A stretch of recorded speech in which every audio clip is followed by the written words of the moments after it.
When you think of complex layers of writing, Bethesda usually isn't the first thought. But that's exactly what they tried to do in 2008. The quest Tenpenny Tower is one of the best examples of complex moral choices in any RPG ever made. And if you play a good karma character, the ending justifies racism in Fallout 3. Walt, please just hear me out, please. So, first, for those of you not in the know, the term fantastic racism is not a way of describing a kind of racism you find noble. No, it's not your uncle on Thanksgiving. Instead, it refers to racism that is made up in a world that is made up to allow the author to discuss racism in a serious way while also leaving behind the baggage of actual real-world racism. It's why J.K. Rowling made Mudbloods. You filthy little mudblood. It's why Stormlight Archive has lighteyes. It's why Geralt faces anti-Witcher discrimination. They say witches steal young'uns. That's true. It's why the X-Men are treated like garbage for being mutants. Let's just say I'm Frankenstein's monster.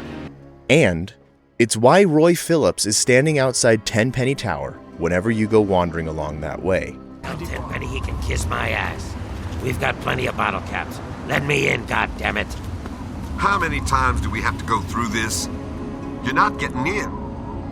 I can stand here all day yelling at you through this damn speaker if I have to. I've already told you Tenpenny won't allow zombies to live here. Who the hell are you calling a zombie? You're definitely not human, that's for damn sure. For the last time, no zombies allowed. Can't you tell the difference between me and a feral? Fine, I'll show you the goddamn difference. Just you wait. You'll get yours, all of you. Now, this is extremely unlikely to be the first time you encounter a human treating a ghoul as something less than human. Let's take a look at how Bethesda wants us to experience their fantastic racism. The place you are designed to have this first interaction is, of course, Megaton, with Gobb. Of course, with a face like ground Brahmin meat, you can imagine that folks don't take too kindly to us. A fake compliment is better than the usual spit in the face that I get. You're not half bad for a smooth skin. Gobb introduces you to the idea of calling ghouls zombies, and the idea that people will hit or even kill them on sight without any cause or justification, and the idea that them being less than human is acceptable in the world of Fallout for many people. It should be lost on no one that Moriarty, the owner of the saloon and the owner of Gobb, is an asshole. Moriarty pisses in his still. Crazy bastard thinks it's hilarious. Stay the fuck out of me business, don't go where you don't belong, and buy your drinks here. That's all you need to know. I'm sort of stuck here. Colin says that I can't leave until I pay off my debt to him. Of course, he charges me room and board, too. Everyone in town hates Moriarty. Moriarty will be an asshole to the lone wanderer unless you are very lucky. So, by the time we reach any other ghoul, we have already been taught to treat anti-ghoul bigotry the same way we have been taught to treat real-world bigotry, with anger and disdain. I just had an old friend who wanted to tell you How much I miss you! Oh, who let this little black... The people who are bigoted towards ghouls in-game are dumb and assholes. So by the time that we find Roy here, we've already been primed to see ghouls treated badly as victims, and humans treating them badly as victimizers. Again, you've seen this before. At this point in the game, and in this video, you probably think you know where this is all going. But you'd be wrong. While we watch Geralt being treated badly, we are primed to view those people as ignorant and ungrateful. When we see the villain, Magneto, we see a victim of discrimination as well. At this point, this kind of fantastic racism is so familiar it almost feels tiring and worn out. In fact, any deviation from the expected path of don't victimize the others of our society, because you could be missing out on the beauty they have to offer the world, would, in and of itself, be viewed as racist.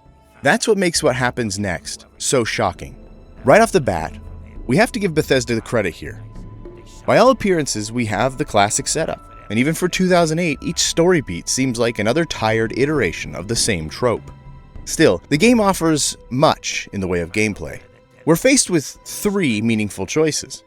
Roy wants you to help him release an army of ferals into the tower, killing everyone so that he and his friends can inhabit it. I already got a plan. They think I'm a monster? I'll show them the real monsters. We'll unleash our feral brethren on them. All those bigoted sons of bitches will get torn apart. Trouble is getting past the damn subway access door. You see this? Some kind of escape door that leads from the Tenpenny basement to the subway tunnels. There must be some way to get that open. The guards at Tenpenny Tower want you to go and just kill Roy. Be done with it. Stop him from harassing them. That damn Roy Phillips won't take no for an answer. Keep showing up, looking for a handout. He and his kind aren't wanted. End of story. If I were a betting man, I'd place a stack of caps on him trying something violent soon. And that would make Tenpenny nervous. I don't like it when Tenpenny gets nervous. But I can't spare the manpower to go hunt down Roy Phillips and his band of misfits, or I'd gladly end this thing once and for all. There is no clear answer, and multiple innocents on both sides. To kill everyone in the tower would be a gross destruction of innocent life, even if the tower is owned and operated by snobby rich elites that look down on you and won't let ghouls in. To kill the ghouls would be to kill people guilty of nothing except wanting to live safely and comfortably in a dangerous, uncomfortable world. If you want an easy solution, this is where you get off. Flip a coin. Call it. Pick your poison. But you can take it further, if that's what you want. Still here?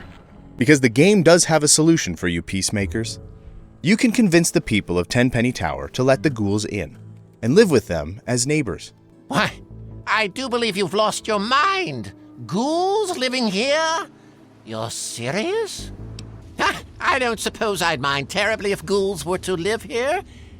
And it would be a good bit of sport hunting them down if they misbehaved. I dare say, though, you'll have a bit of trouble convincing certain residents to go along with your novel proposition. The choice is there like any good RPG would have. The peaceful solution to a violent quest.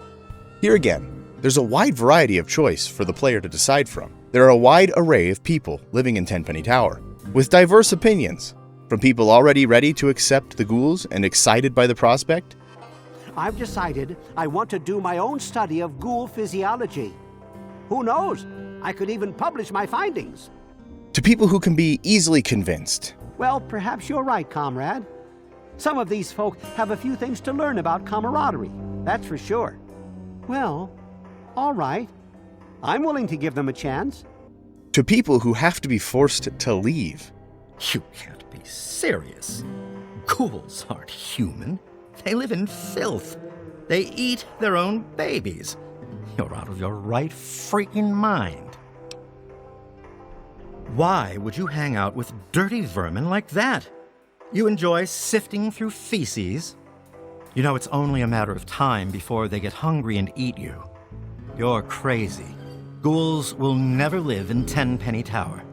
Of that last group, you can convince them to leave with a speech check, remove them with violence, or do some digging into their personal lives, only to let them know that there is an affair going on, and let them take care of each other. Oh my god, this can't be real, but it's in his handwriting. Oh my god. He's dead. I'll kill him.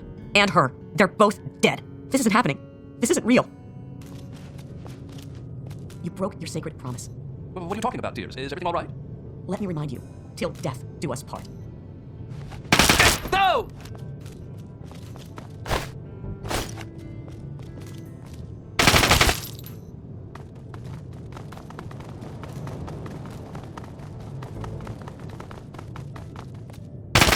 No! I love that stupid man. Now that he's gone, I'm lost. The bottom line here is, there is a peaceful solution that appears to be acceptable to everyone involved, or at least everyone reasonable. And for years, this is where I thought the quest ended.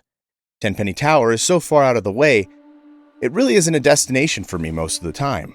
When you leave it, the ghouls thank you and express their surprise at everyone's willingness to live with them. Haha, hey there, bud. Thanks again for helping us get in here. Beats the wasteland and dirty tunnels, that's for damn sure. Tenpenny Tower is a wonderful place to live, isn't it? Hey, kid, I was wrong about you. Good job. And as you walk out the door, you can only look back and smile at the two groups of people living together in harmony. All is well here at Tenpenny Tower. The horror only begins a few days later. When you return, you find Tenpenny gone, and Roy says there was a little disagreement he had to take care of. I'm afraid Tenpenny and I had a little disagreement. Not to worry, though. He soon had a little accident. Problem solved. No big deal. Tenpenny was an asshole. Imagining he deserved to go is not hard to do. The dark stains in Tenpenny's room suggesting he was murdered in his own house and his body disposed of in his own tub is only slightly disheartening. After all, it really isn't hard to imagine that he did something to deserve it all. The fact that Roy doesn't have a problem with destroying an entire city might make you reconsider. Look, Burke, I don't care how you got past the others. I could have you torn apart in an instant with a snap of my fingers. Is that so? Do it then, Phillips. Set your feral pets upon me. I could use a bit of sport. After I've dealt with them, I'll turn my attention to you. After all, you've destroyed my home, murdered my employer. I've got something of a score to settle, wouldn't you say? Hey, now come on. The old man got what he had coming. Look, maybe we can work something out. You said you just have some business to conclude? Correct. You and your friends may have killed Tenpenny, but the man gave me a task, and I intend to complete it. There's a detonator on the balcony. When that switch is activated, the bomb at the center of Megaton goes boom. That will conclude my business. Holy shit. You're gonna blow up Megaton? No lie. Look, Bert, if you're about to burn down that smooth-skin shithole, I ain't gonna stop you. In fact, I think it's fair to say you'd be quite welcome around here. So what do you say? You do your thing and we let bygones be bygones. All right. Water under the bridge, then. Truth be told, I'm a firm believer in natural selection. What you people did here was inspired. All right then, Burke, Mr. Burke. I'll let you get to it. And, thanks for your understanding. But you can easily shrug this off and chalk it up to a bastard getting what he deserved. But then, a few days after that, all the humans are gone.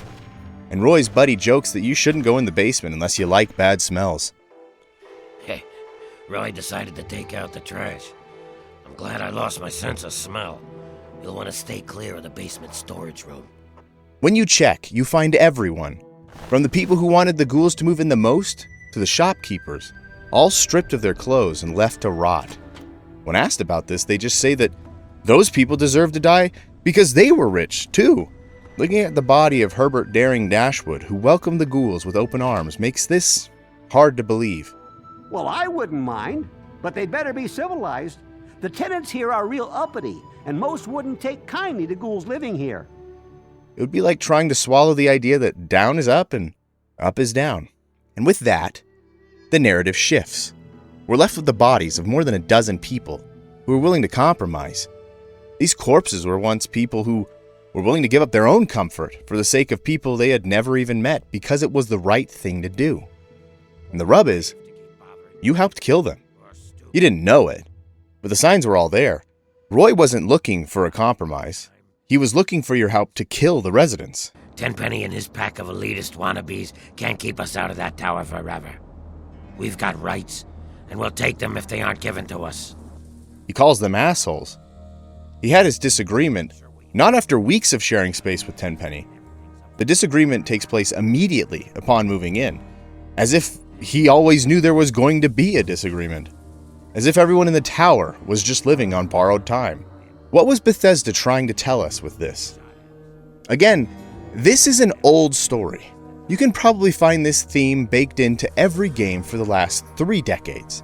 It's only the details and the world that changes around the same old story. The story goes like this. Team A has some advantages over Team B. Team B doesn't think that's fair. So the protagonist convinces Team A to give up some of what they have so Team B doesn't have to suffer. At first, Team A is skeptical, but over time they find that everyone benefits when Team B is brought up to their level rather than kept down where they were. And everyone lives happily ever after. But Bethesda subverts our expectations. Instead of that ending, the story is that you shouldn't trust outsiders, that any compromise with people outside of your sphere of influence will stab you in the back, that you should cling to what you have jealously. In fact, if you go based on the good karma in-game, what they're actually saying is you should just violently remove the residents of Tenpenny Tower and just hand it over to the ghouls in the first place.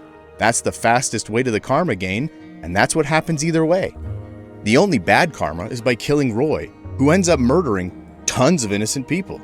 If we follow the narrative, it's that the racist Tenpenny residents, who are willing to call Roy and his friends a slur, were right to not let them in. Truly, I think this message is unique in all of AAA gaming. The idea that letting in human beings that have committed no crimes besides being different from you because your fears about them being unable to overcome the differences in culture might be well-founded and lead to a shift in power until you lose your home or your life is not a popular opinion. And yet, I really can't think of any other interpretation. What did Todd mean by this? Am I crazy, or is this the correct interpretation of these events? Did Bethesda use the made-up racism of the Fallout universe to say that racism isn't always wrong? Kids, don't be racist. Cut! Or were they just looking to subvert expectations at any cost? Either way, I don't think we're ever getting a quest like this ever again. Tell me what you think in the comments below. To help you remain tranquil in the face of almost certain death, smooth jazz will be deployed in 3, 2, 1. I make new Fallout content all the time. So whisper Sistel Ravenrock into your lover's ear before they fall asleep, and subscribe.